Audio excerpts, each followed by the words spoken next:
Prime Minister Harris congratulates Honorable Mark Brantley on his election victory in Nevis. Labour Department seeks to expand recruitment for the Canada-Caribbean Seasonal Agriculture Program, and government ministers spread cheer at JNF General Hospital. These stories and more are ahead as SKNIS presents the season finale of The Week in Review. Hello and welcome, I am Ian Richards.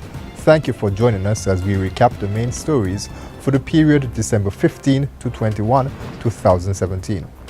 We begin with the 49th meeting of the Caribbean Examination Council, which took place on Friday, December 15 at the St. Kitts Marriott Resort. The meeting was convened under the chairmanship of Professor Sir Hilary Beckles, Chairman of CXC and Vice Chancellor of the University of the West Indies. Discussions were geared to chart the way forward for the Regional Examination Council. We are constantly looking at the future of our economic structures and well-being, and asking the question, what kind of syllabuses and programs will be required to produce the skills that are necessary to drive economic modernization and economic diversification. I am satisfied that we now have a slate of programs in traditional areas, of course, but also in the new and modern areas that are required to take us into the digital age and the digital revolution. On Mondays, voters in Nevis went to the polls to elect a new government. When the dust was settled, the Honourable Mark Brantley and his team were chosen to form the new leadership of the Nevis Island Administration.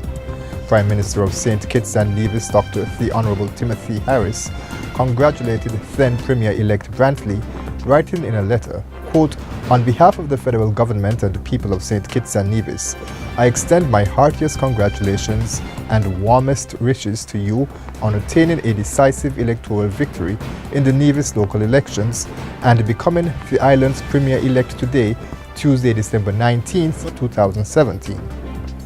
While noting the contributions of the Honourable Mark Brantley as a senior diplomat and Minister of Foreign Affairs and Aviation in the Federal Cabinet since 2015, Dr. Harris continued in the letter, quote, "Our friendship and mutual respect have grown stronger over these past 34 months as we worked diligently towards achieving greater prosperity for all citizens and residents of both Nevis and St. Kitts, and ushered in an unprecedented level of cordiality and cooperation between the federal government and the Nevis Island Administration.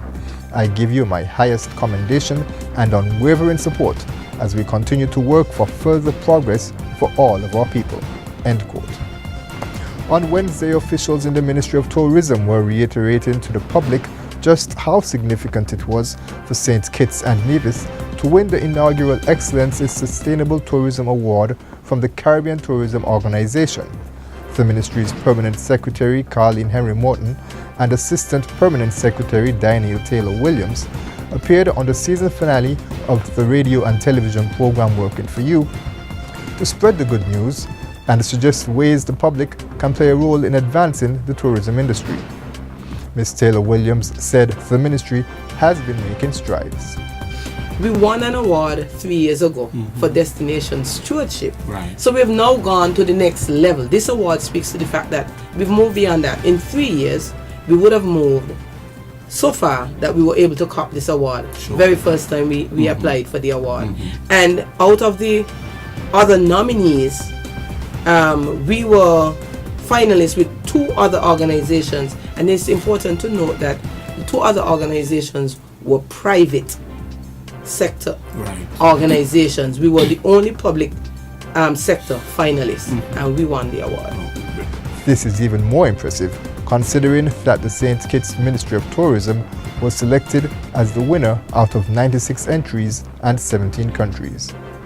In related news, Phase 1 of the upgrade plans for the Black Rocks area in Bellevue has completely transformed the historical site to offer a more enriching and rewarding experience for visitors as well as local vendors who operate there.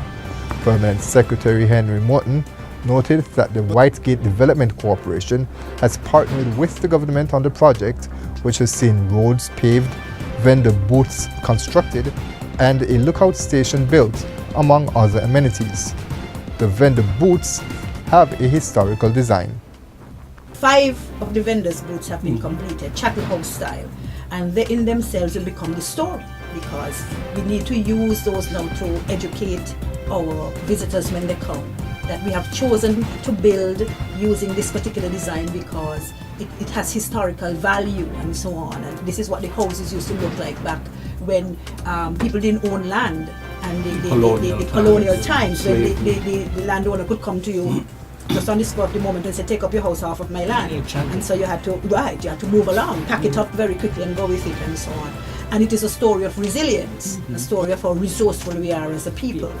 Also on Wednesday, Prime Minister and Minister of National Security Dr. the Honorable Timothy Harris was the special guest at the Commissioner of Police's lecture held between the High Command and members of the Royal St. Christopher and Nevis Police Force.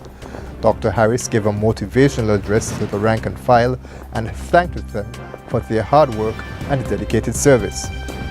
He added that the government has invested significantly to increase public safety.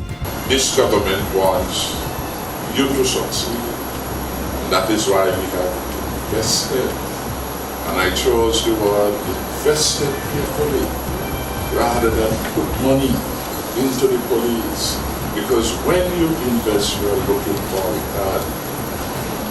And what I am looking for is a peace dividend. Locals that participated in this year's Canada Caribbean Seasonal Agricultural Workers Program shared information about their experience and gave recommendations on ways to improve the program at a debriefing session held on Thursday at the Department of Agriculture's conference room. The meeting was hosted by the Department of Labour and reviewed pertinent issues such as healthcare, the proper representation of workers while in Canada, greater cooperation among workers from St. Kitts and Nevis, and the total number of hours worked among others. Minister of Labour Honourable Vance Emery said that the work program in Canada is extremely important to the St. Kitts and Nevis government and expressed his desire to expand the numbers of persons participating, which was listed at 21 this year. It's a good program, and those of you who are here no doubt will tell us what benefits you have achieved in the last year, and I want you to help us to market the program to get people who need to be employed and who will get good. And finally, on Tuesday, the spirit of patients at the Joseph and Franz General Hospital were lifted as a group of carolers went from ward to ward, singing Christmas songs and handing out gifts. It's an annual tradition by the hospital staff, who are usually joined by senior officials from the government. This year saw the Deputy Prime Minister Honourable Sean Richards, Minister of Health Honourable Eugene Hamilton, Minister of State within the Ministry of Health Honourable Wendy Phipps, and Senator Akila Byron Nisbet taking part. The patients were delighted to see the officials and offered warm hugs and kisses, while others joined in by clapping and singing along. Well, that's our program. We do hope that you and your family will have a holiday. Well, that's our program. We do hope that you and your family will have a happy holiday season and a safe carnival. I'm Ian Richards, and I will see you in 2018.